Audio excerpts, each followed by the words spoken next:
অৰুণাচল সীমান্তৱৰ্তী ঐতিহাসিক গোহাঁই কমল উচ্চতৰ মাধ্যমিক বিদ্যালয়ৰ সোণালী জয়ন্তী ভাগ উদযাপনৰ ব্যাপক প্ৰস্তুতি হাতত লোৱা হৈছে। অহা ডিচেম্বৰ মাহৰ শেষত 3দিনীয়া কাৰ্যসূচীৰে অনুষ্ঠিত হ'বলগীয়া সোণালী জয়ন্তী ভাগ পৰিচালনা কৰিবৰ বাবে প্ৰাক্তন বিধায়ক দেৱানন্দ হাজৰিকা সভাপতি, যোগেশ্বৰ বৰাক কাৰ্যকৰী সভাপতি, মনোজ কুমাৰ বৰাক মুখ্য সম্পাদক, ৰাজেন বৰাক সাধাৰণ সম্পাদক হিচাপে লৈ এখন বলিষ্ঠ সমিতি গঠন কৰে। অন্যহাতে সোণালী জয়ন্তী ভাগ পৰিচালনা কৰিবৰ বাবে কেইবাখনো উপ সমিতি গঠন কৰা হয়। এই উপলক্ষে আজি গোহাঁই কমল উচ্চতৰ মাধ্যমিক বিদ্যালয়ত যোগেশ্বৰ বৰাৰ সভাপতিত্বত অনুষ্ঠিত হোৱা এখন সভাত চলিত বৰ্ষৰ এপ্ৰিল মাহত অনুষ্ঠিত হোৱা আৰম্ভণি অনুষ্ঠানৰ হিচাপ দাখিল কৰে।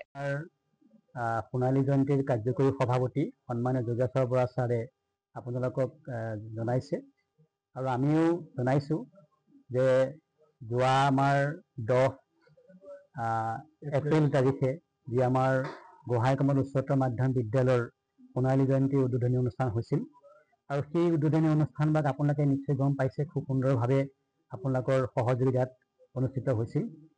আৰু আমি যিটো সামৰণি অনুষ্ঠান, বিদ্যালয়খনৰ সোণালী জয়ন্তী বৰ্ষৰ যি সামৰণি অনুষ্ঠান, সেই সামৰণি অনুষ্ঠানভাগ আমি আজি সভাৰ সিদ্ধান্ত মৰ্মে ডিচেম্বৰ মাহৰ শেষৰ ফালে 18, 19, 20 এই 3টা দিনত আমি ৰূপায়ণ কৰাৰ কথা এটা আজি সভাই সিদ্ধান্ত গ্ৰহণ কৰিছে। আৰু তাৰ বাবে মই আপোনালোকৰ এই অনুষ্ঠানটোৰ জৰিয়তে আপোনালোকলৈ আমি সাদৰেৰে আপোনালোকক বিষয়টো জনাইছোঁ আৰু লগতে আপোনালোকৰ জ্ঞাতাৰ্থে এটা কথা জনাইছোঁ যে আমাৰ যি উদ্বোধনী অনুষ্ঠান হৈ গৈছিল, সেই উদ্বোধনী অনুষ্ঠানত আমাৰ যি জমা আৰু খৰচ কৰা হৈছিল, সেই জমা আৰু খৰচ আজিৰ সাধাৰণ সভাতে গৃহীত হৈছে আৰু সেই হিচাপ কৰি আমাৰ অডিটৰসকলে হিচাপ কৰি পেলাই প্ৰায় 10,000 টকা আমাৰ জমা দেখুৱাইছে। গতিকে সেই বিষয়টো আপোনালোকৰ আগত মই জনাইছোঁ আৰু আমি এটা কথা আপোনালোকক জনাবলৈ পাই সুখী হৈছোঁ যে আমাৰ যি 3দিনীয়া কাৰ্যসূচীৰে যি আমাৰ সামৰণি অনুষ্ঠান হ'ব, আমি প্ৰথম দিনৰ কাৰ্যসূচী এটা অসম ভিত্তিত এটি মানে বক্তৃতা এটা মানে কম্পিটিশ্যন, ডিবেট কম্পিটিশ্যন এটা কৰাৰ কথা এটা ভাবিছোঁ।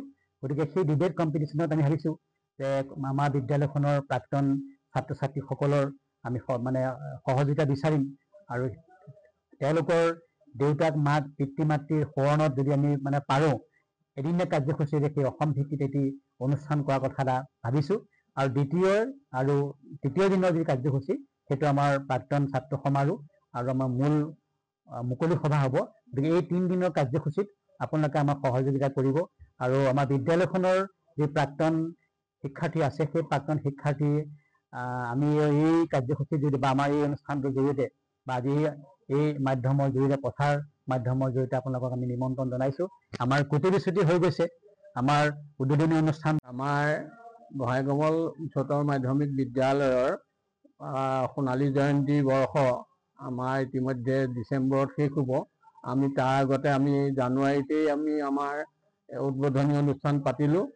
বৰ সুন্দৰ হৈছে বুলি আমাক ৰাইজে কৈছে, আমি তাৰ পৰা উৎসাহ পাইছোঁ আৰু এতিয়া আমি ডিচেম্বৰৰ 18, 19, 20 এই ডিচেম্বৰৰ এই 3টা তাৰিখ লৈ পেলাই আমি সোণালী জয়ন্তীৰ সামৰণি অনুষ্ঠান পাতিবলৈ আগবাঢ়িছোঁ। প্ৰথম দিনা আমি বৌদ্ধিকভাৱে উপকৃত হোৱাকৈ ছাত্ৰ ছাত্ৰীৰ মাজত আমি প্ৰতিযোগিতা, তৰ্ক প্ৰতিযোগিতা, আকস্মিক বক্তৃতা, কুইজ প্ৰতিযোগিতা এইকেইটা পাতিম।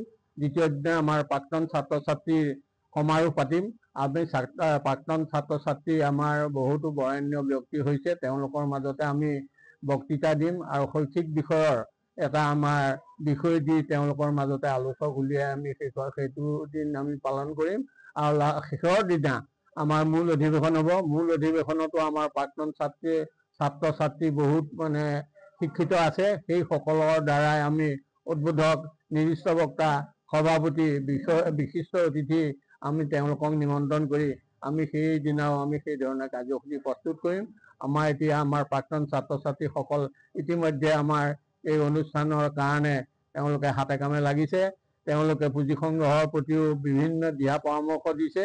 আমি এই সম্পৰ্কে প্ৰথমতে আগতেও এদিন মিটিং পাতিছোঁ আৰু এতিয়া আমি মিটিং আজি কৰ্ণাধাৰ সমিতি বৈঠকৰ লগতে ৰাজহুৱা বহু লোকক আমি নিমন্ত্ৰণ কৰিছোঁ। তেখেতসকলে আহি আমাক দিহা পৰামৰ্শ দিছে। আমি এখন সুন্দৰ সোণালী জয়ন্তী উৎসৱ হ'ব বুলি আশা ৰাখিছোঁ আৰু প্ৰভুৰ ওচৰতো আমি প্ৰাৰ্থনা কৰিছোঁ যাতে আমাৰ প্ৰাক্তন ছাত্ৰ ছাত্ৰীৰ সন্মিলনখন বৰ সুন্দৰ হয়, আমাৰ অনুষ্ঠানটো সুন্দৰ হয়। নাৰায়ণপুৰৰ পৰা ৰাজেন বৰুৱা ৰিপৰ্ট, অসম আদিত্য।